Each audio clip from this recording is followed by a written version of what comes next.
kailangan. Ayun na? Yung email address kailangan i-receive ni customer yung Oo, item. i-email na lang yung amo yung ano. Ano nga daw yung email? Oo, just sa online. Ano yung email ad? Ha? Yung email daw, ano daw? Dito sa ano, .com? .com.ph. Okay. .com.ph. Ano dyan? Authority. Ano to, ma'am? Tip. Ay, binigyan ako ng tip. Naka-vlog pa ako. Layo eh. Hello, doggy.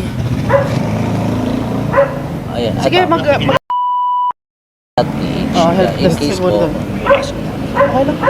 Okay. Bukas na lang. Sige, bibigay ko na to sir.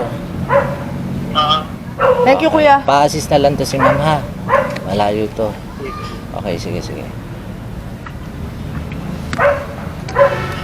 Yung customer service ko na lang bukas. Check ka lang. Ito yung free bag niya yata to. Ayan, may free bag ako. Tataka naman ako sa laptop. Dapat talaga may free bag. Oo. Di ba? Yung laptop kasi Pero wala, hindi yan yung nakalagay doon. Walang bag. Laptop, charger, printer. Nakalagay. Kuya, thank you ha.